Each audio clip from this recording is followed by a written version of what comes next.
Welcome to the Resilience Advantage, a series brought to you by the U.S. Resiliency Council and Optimum Seismic. I'm your host, Evan Reese, and we'll be exploring what resilience means to our communities in the face of natural disasters like earthquakes, hurricanes, floods, wildfire, and now even pandemics. Resilience, the ability of communities to prepare for, respond to, and bounce back from disaster is of vital importance, now more than ever. The good news is, every day there are engineers, architects, construction companies, business and public leaders, and building owners who are creating a more resilient future, one building at a time. The purpose of this series is to share this good news, light the path forward, and hopefully encourage you to join, strengthen your commitment, and recruit others to the resilience movement. This episode features success stories using two of our most important tools, retrofitting to improve the performance of existing buildings, and resilient design for new construction. Private building owners and developers must weigh the cost of constructing or retrofitting a building with the returns those investments will produce. It's not always easy to make the choice to invest in resilience, but many are finding that resilient design can also be good business.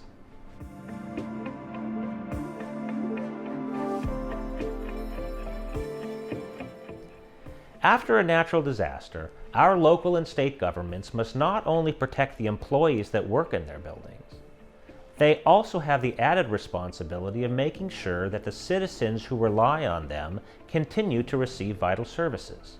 The state of California recently completed the Clifford L. Allenby Building in Sacramento, a new office structure that will house staff critical to the state's response to future disasters. Jessica Westermeyer, a Seattle structural engineer, helped design the building. Jessica, why don't you introduce yourself and tell us about the project? Hi, my name's Jessica. I am a structural project manager for kpff Structural Engineers. The Clifford L. Allenby Building is 11 stories with 1 story below grade. It's a concrete building with PT flat plates, concrete columns, and concrete core walls. It's for the state of California. And the building will house a number of departments critical to the state's response in the event of natural disasters. So there's some, Department of Human Services, there's some different police, a lot of different people that would be involved in sort of disaster response. So the state wanted to enhance the building design to make sure it would be functional after a major earthquake. Why did kpff engineers choose to obtain a U.S. Resiliency Council Platinum rating for the building? One of the options was a resiliency study.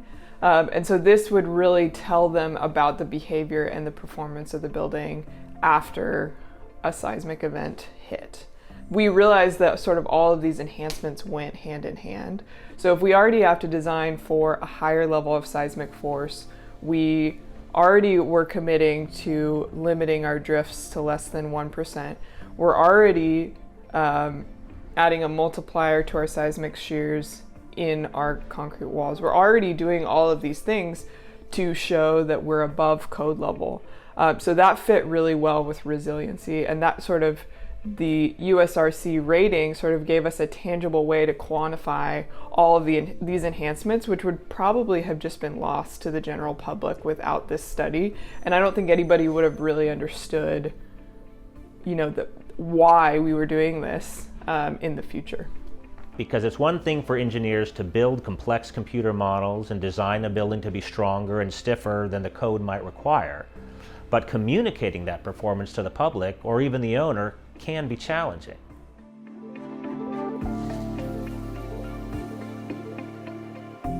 Our next success story is about another important bedrock of community resilience: schools.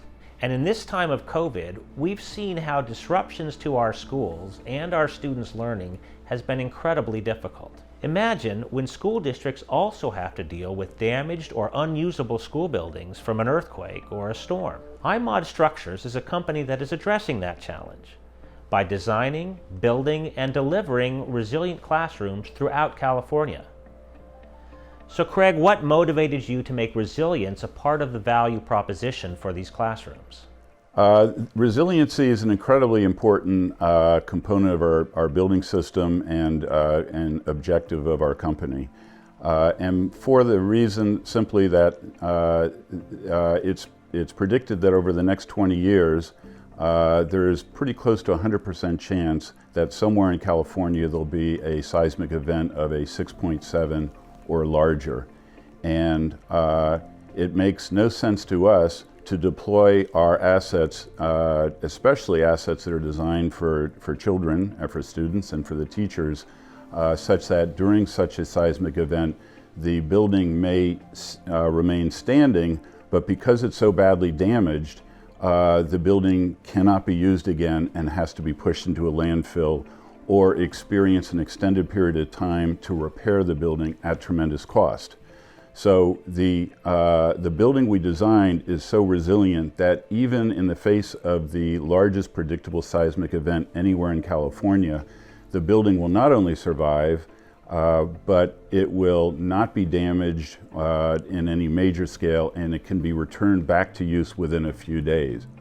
One of the achievements we're most proud of is receiving a platinum seismic rating from the U.S. Resiliency Council.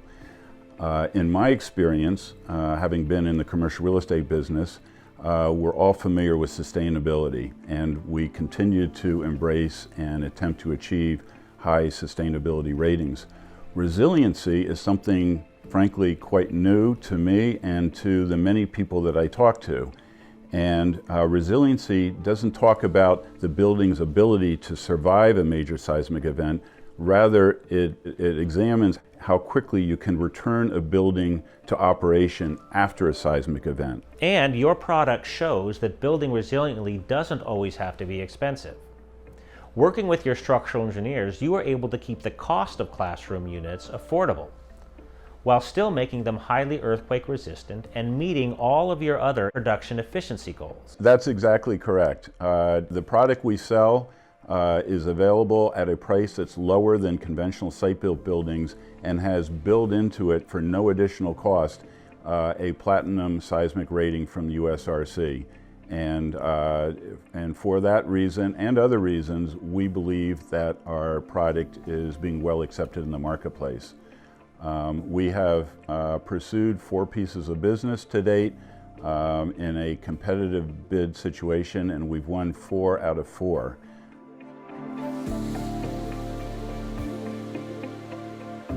The lack of affordable housing has reached crisis proportions in California and many other states. When it comes to adding to our housing supply, developers and cities often try to expedite the construction of as many new housing units as possible by stretching their dollars as far as they'll go. This often leads to buildings being built to the minimum requirements of the building code with as little extra material as possible. We discussed in our last episode that the building code is designed to produce buildings that are safe, but many of them could suffer significant damage that requires demolition or leaves them vacant for months or years during repairs.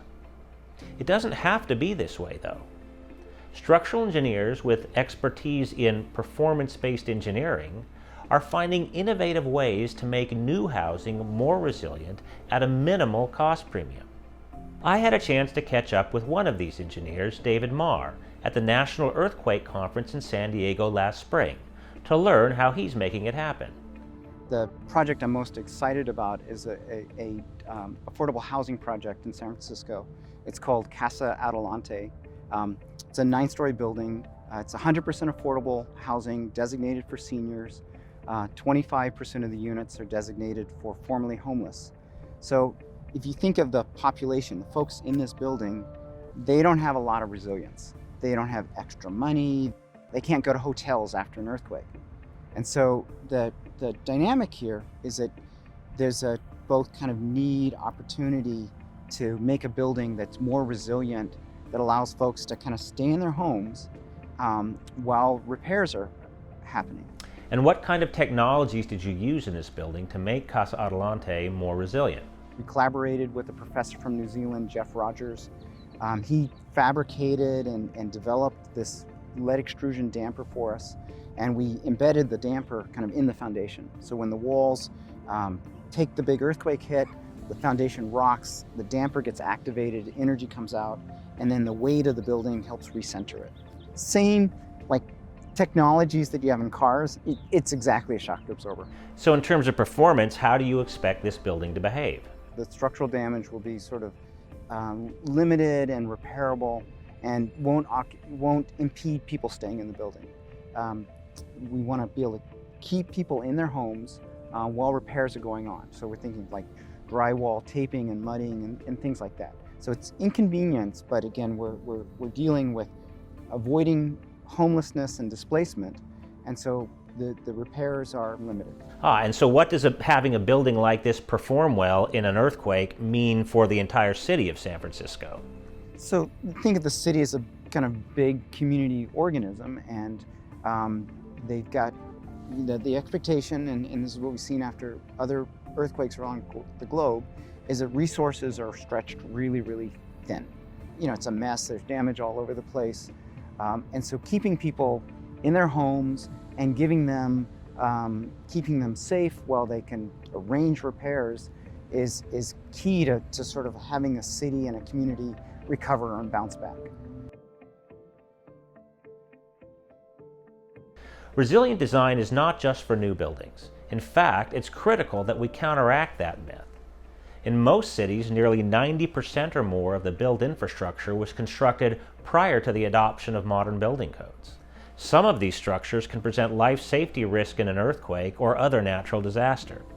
Replacing all the vulnerable older buildings would be far too expensive. And some are iconic historical landmarks important to the community. Fortunately, structural engineers and architects are teaming up with expert contractors to seismically retrofit and preserve these buildings, making them safe against the future big one. Unreinforced masonry is one example. These buildings, often 100 years old or more, were constructed with brick walls without any sort of reinforcing to hold up against earthquake shaking. In the US, collapse of unreinforced masonry structures poses the greatest safety risk during an earthquake. Cities and owners are finding ways to balance the need to upgrade these structures while also preserving charming character and civic history. One such project is the Blackstone Hotel in San Luis Obispo on California's Central Coast, which was recently renovated and seismically retrofitted. Optimum Seismic was the contractor that did the restoration. The Blackstone Hotel was built in the late 1800s, so the building had a lot of structural peculiarities and deficiencies, and as a result, over the years, the building became more and more run down until it reached the point where the upper two floors had been vacant since the 1950s. So, when we embarked upon redeveloping the project, we really took the building back down to just its raw, basic shell. We removed sections of walls and masonry walls in order to open up the space and make it more usable for current standards. Optimum Seismic installed steel moment braced frames as well as some shotcrete concrete walls, and it was a rather unique and challenging project, I would say. How do you feel about the project since it was completed? How did things work out? It was really a very rewarding project to take this building from the late 1800s and be able to restore it not only into a first-class retail store, but to retain so much of the existing historical fabric and integrity of the building. As a result, we've been able to now lease the property to first-class retail tenants. When an owner chooses preservation of historic properties over demolition and replacement, it can revitalize whole neighborhoods in downtown. That's good business, not only for them, but for the whole community. We have Lululemon on the corner, and we've got 32 apartments in there, a mix of studio, 1 and 2 bedroom apartments. It's changed the whole character of Monterey Street. So when we undertook the redevelopment of this project, which we call the Monterey Street project, it really transformed this area. And not only did we redevelop all of the properties along the the western side of Monterey Street. But as a result, and because of the renewed vitality to that side of the street, many of the other properties on the opposite side of the street from us also became much more vital. And now as a result, there are restaurants and retail shops that resulted in somewhat of a resurgence or a revitalization. In Monterey Street, now the foot traffic along Monterey and the quality of tenanting and the amount of vitality on the street is just remarkable compared to how it was when we started out. When it comes to seismic retrofit, old often meets new. Engineers are using state-of-the-art technology to preserve buildings that were designed and built often without computers or even calculators. Rene Vigneault is a principal at 4L Elsesser Engineers in San Francisco. He led the retrofit of the Memorial Stadium on the UC Berkeley campus. So Rene, tell us a little bit about the history of the University of California Memorial Stadium. Sure, it was built back in the early 1920s. There was this one site at the east end of campus that it was a natural valley. It really was bowl-shaped already. There is a fault running right through the stadium on its north-south axis. Almost completely symmetrically through the stadium. What fault is that? That is the Hayward Fault, which is a very active fault in the East Bay of the Bay Area. In the geologic record, it has earthquakes at about every 140 years, and the last major earthquake was in 1868, which means we should have had an earthquake in 2008 by the law of averages. But what that means in 2020 is that there is a very good chance of an earthquake coming. So your firm was hired to retrofit the stadium. What solution did you come up with? Well, the main issue for us, beyond the normal thing we do, which is designed for strong shaking of the ground, is that when the fault crosses right under a building, it actually can move the ground at the ground surface laterally, and in this case the design movement was 6 feet. So that means that the west side of the field could move 6 feet north relative to the east side. So what we did is we isolated the portions of the stadium that go over the fault and joint them from the adjacent parts of the stadium, and then basically turn that piece of the stadium bowl into a bit of a bunker with concrete walls throughout the structure, all sides, and oversized so that it really will move as a unit. The owners of the buildings we've highlighted in this episode have improved the safety of their building's occupants, thereby reducing their personal liability, preserved against catastrophic loss, an asset that may be worth tens or hundreds of millions of dollars, and made it more likely that after a major earthquake they will be back in business, earning revenue, and serving the public. Despite the challenges we're facing as a society today, we can choose to look forward and better prepare for the inevitable challenges yet to come. Through targeted efforts now, we will benefit from protecting our economy, the financial strength of individual businesses, cities, and regions, and our legacy to future generations. In our next episode, we'll go deeper into the design of new buildings. Even though they are a small percentage of the overall buildings in our community, new construction is in many ways the most direct path to harnessing the value of resilience. We will look at how owners are able to make a strong business case for going beyond building code minimum design, securing a positive return on investment in the process, and how working with a team of expert design and construction professionals, resilience can be achieved affordably. Thank you for watching, and please join us again next time on The Resilience Advantage.